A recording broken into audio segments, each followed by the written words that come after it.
Gokul sugar धोत्री आमचं करायचं काय? ऊस बिलासाठी शेतकऱ्यांचा जिल्हाधिकारी कार्यालयावर ठिय्या. मोर्चाकडून 5 महिन्यांपासून थकीत ऊस बिल न मिळाल्याने संतप्त झालेल्या 30 गावातील शेतकऱ्यांनी माजी जिल्हाधिकारी कार्यालयावर जोरदार ठिय्या आंदोलन केले.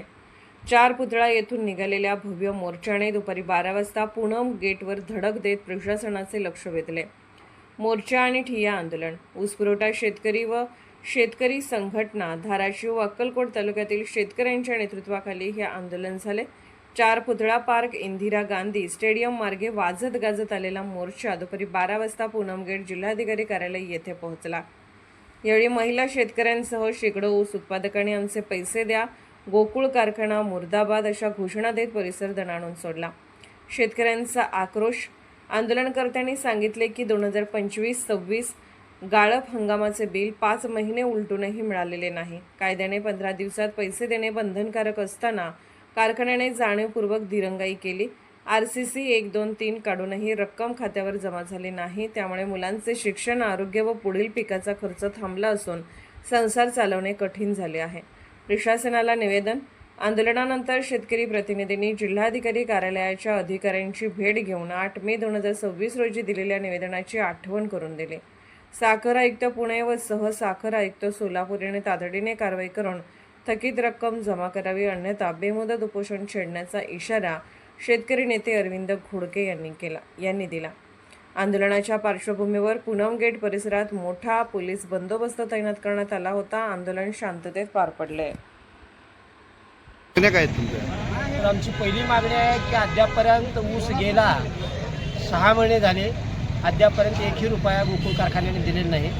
आमचं म्हणणं, गोकुळ कारखान्याने जे ऊस आमचा घेऊन गेला ते एका टनापासून 5,500 ते 7,000 रुपये होतात. त्या 5,500 आणि 7,000 मधले आम्हाला 2,800 रुपये जरी दिले असते तर आम्ही हे आंदोलन केलं नसतो. पण त्याचे खायचे दात वेगळे आणि दाखवायचे दात वेगळे आहेत. त्याचं बोलणं आणि करणं, कथनी आणि करण्यामधले फरक आहे त्याच्यामध्ये. की दत्ताभाऊने हे जे केलं आहे हे पाप शेतकऱ्यावरती केलं ते चांगलं नव्हे. हे त्यांच्या दृष्टिकोनातून खूप चांगलं नव्हं. आमचं म्हणणं की आज 6 महिने झाले ऊस जाऊन काटा पेमेंट देतो, काय काय जणांचं 2 वर्षाचं, काय जणांना 3 वर्षाचं बिल राहिलेलं आहे. हे अशा पद्धतीने शेतकऱ्याचं जर समजा तुम्ही हेळसांड करत असाल तर मग तुम्ही कुठल्या थराला चालात ते हे आम्ही करतोय. आम्ही शेतकरी म्हणजे आम्ही देवाचं रूप आहे आमचे शेतकरी म्हणजे. पण आम्हा देवाला जर तुम्ही फसवत असाल तर तुमचा नाश करायला वेळ लागत नाही. आमचं म्हणणं, तुम्ही जरा थोडं आपल्या पद्धतीनं आमच्या शेतकऱ्याचे पैसे द्यावेत. आमची ही पहिली मागणी आहे. आज जे आंदोलन केले त्याचं स्वरूप काय आणि पुढची भूमिका काय असेल? आमचं आंदोलन आजच पहिला दिवस आहे. ठिय्या आंदोलन आहे. जोपर्यंत पैसे मिळत नाहीत ना तोपर्यंत आम्ही इथंच राहणार. आज पहिली चूल पेटली आमची भाताची. ही आता 10-12 भाताच्या भगोने असतील. इथंच बसणार, इथंच झोपणार आणि पैसे घेऊनच जाणार आम्ही.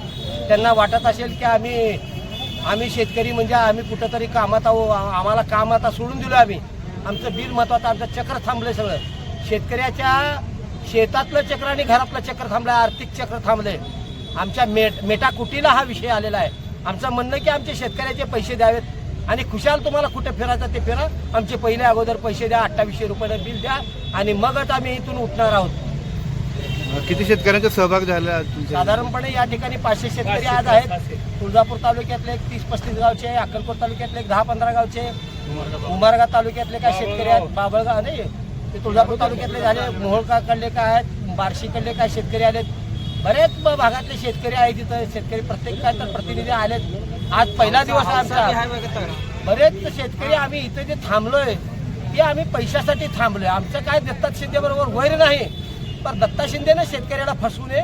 कारण शेतकऱ्याने जर फसवलं त्यांचं कुणाचं चांगलं झालं नाही. मेत्री साहेब उदाहरण आहे किंवा जयलक्ष्मी उदाहरण आहे, तुळजाभवानी कारखाना, सुधराम पाटील उदाहरणं, अनेक उदाहरणं आहे. ती उदाहरणं त्यांना माहीत आहे सगळे. शेतकऱ्याला फसवायच्या भानगडीत तुम्ही पडू नका. जर तुम्ही फसवला तर तुम्ही फसल्याशिवाय राहणार नाही. आमचे पैसे तर आम्हाला मिळणारच आहेत.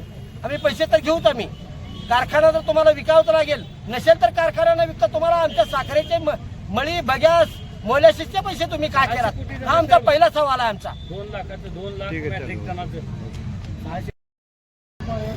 सकाळपासून आज 25 तारीख आहे, 11 वाजल्यापासून ठिय्या आंदोलन आहे.